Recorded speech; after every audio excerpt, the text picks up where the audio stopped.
নোয়াখালীর বেগমগঞ্জ উপজেলার রাজগঞ্জ বাংলা বাজার ৮ কিলোমিটার সড়কটি দীর্ঘ ১৬ বছরের সংস্কার না হওয়ায় চরম বেহাল অবস্থায় রয়েছে।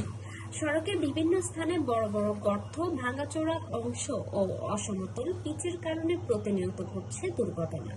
এতে আহত হচ্ছেন চালক ও যাত্রীরা, বেড়েছে জনদুর্ভোগ। এখান থেকে রাজগঞ্জ পর্যন্ত আমি সরকারের দৃষ্টি আকর্ষণ করতেছি এই রাস্তাটা করে দেওয়ার জন্য, এবং প্রশাসনের বিশেষভাবে দৃষ্টি আকর্ষণ করতেছি। রাস্তাটা অনেকবার ঠিকাদারি নেওয়ার পর ঠিকাদাররা টাকা নিয়ে চলে যায়, মেরে খেয়ে দেয়। আমরা আপনাদের বিশেষভাবে অনুরোধ করছি যে এই রাস্তাটা যাতে তাড়াতাড়ি হয়ে যায়, এই পদক্ষেপ নেওয়াটা আমাদের খুব জরুরি। আমাদের গাড়ি চালাইতে তো গাড়ি ভাঙচুর হয়, গাড়ির সমস্যা হয়, অনেক জায়গায় দেখা গেছে চাক্কা খুলে গেছে, এক্সেল ভেঙে গেছে, বিভিন্ন ধরনের সমস্যা। এই রাস্তা নিয়ে আর কি বলবো, অনেকজনের সাথে কথা বলছেন যে আমাদের যে রাস্তার যে কন্ডিশন, আমরা ঠিকমতো গাড়ি চালাতে পারি না। যদি একবেলা গাড়ি চালাই, বাকি একবেলা আপনার মনে করেন যে গ্যারেজে থাকতে হয়। স্থানীয়দের দাবি ২০২০ ও ২০২১ অর্থ বছরে ৭ কিলোমিটার সড়কে ৮ কোটি টাকা ব্যয়ে পাকা করা দরপ্রাপ্ত প্রায় ঠিকাদারি প্রতিষ্ঠান মেসার্স ইউসুফ আল মামুন লিমিটেড। তবে প্রতিষ্ঠানটি সামান্য কাজ করে পরে কাজ ফেলে রেখে পালিয়ে যায়, ফলে সড়কটির কোনো কার্যকর সংস্কার হয়নি। এবং আপনারা দেখতে পাচ্ছেন ভাঙাচোরা গাড়ি চলাচল করতে পারতেছে না।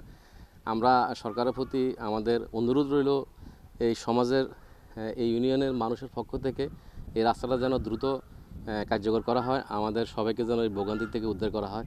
১৪-১৫ বছর আগে এই রাস্তাটা একবার ফাঁকা হয়েছে, এরপর হয়তো বা ১ বছর বা ২ বছর রাস্তাটা মোটামুটি চলছে।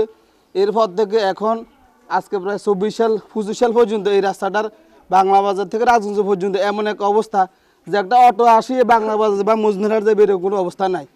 রাজগঞ্জ টু বাংলা বাজার মহাসড়কে দীর্ঘ প্রায় ৮ থেকে ১০ বছর অতিবাহিত হয়ে যাচ্ছে। এখানের হাজার হাজার মানুষ চলাফেরা করে, কিন্তু দুঃখজনক হলো সত্য, প্রথম আমাদের এই রাস্তা প্রায় ১০ কোটি টাকা টেন্ডার হয়েছিল, কিন্তু দুঃখজনক বিষয় এই টেন্ডার যিনি কন্ট্রাক্টর তিনি কিন্তু পালিয়ে যাওয়ার কারণে পরবর্তীতে কাজ হয় নাই। এখন আবার নতুন করে গত বছর টেন্ডার হয়েছিল, কিন্তু এখন পর্যন্ত ৮ কোটি টাকা নতুন করে আবার বাজেট হয়েছে, কিন্তু এখন পর্যন্ত কোনো কাজ হচ্ছে না। যার কারণে এখন যে রাস্তার এতটা বেহাল দশা, যদি বৃষ্টি হয় তাহলে মানুষ চলাচলের খুব দুর্ভোগ পোহাতে হয়। এ বিষয়ে জানতে চাইলে বেগমগঞ্জ উপজেলা প্রকৌশলী আবুল খায়ের মিয়া সড়কটির বেহাল অবস্থার সত্যতা স্বীকার করেন। তিনি জানান, বিষয়টি সংশ্লিষ্ট কর্তৃপক্ষকে অবগত করা হয়েছে এবং দ্রুত সমস্যা সমাধানে প্রয়োজনীয় পদক্ষেপ নেওয়া হবে বলে আশ্বাস দেন। এই রাস্তাটা গুরুত্ব বিবেচনা করেই একটা ভালো প্রজেক্টে দেওয়া হয়েছে, আরসিআইপি প্রজেক্ট, যেটা Asian development bank funded project. তো এটা দুঃখের বিষয় হলো যে ঠিকাদার কাজটা মানে পাইছিল, সে কাজ নিয়ে গড়িমসি করাতে তার বিরুদ্ধে ব্যবস্থা গ্রহণ করে কাজ বাতিলপূর্বক আমরা রিমেনিং কাজের জন্য এস্টিমেটও গ্রহণ করা হয়েছে। কিন্তু এই ঠিকাদার যে আবার আদালতের আশ্রয় গ্রহণ করেছে, যা এই আদালতের বিচারাধীন থাকায় এই ব্যবস্থাটা আসলে বিলম্বিত হচ্ছে। তবে আমাদের ঊর্ধ্বতন কর্তৃপক্ষ সহ আমরা এটা দ্রুত সমাধানের চেষ্টা চলছে।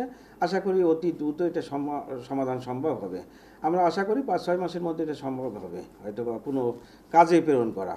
কারণ একটা কাজ যখন এটা পুনরায় আবার টেন্ডার হবে, টেন্ডার প্রক্রিয়াও ২ মাস ৩ মাস চলে যায়।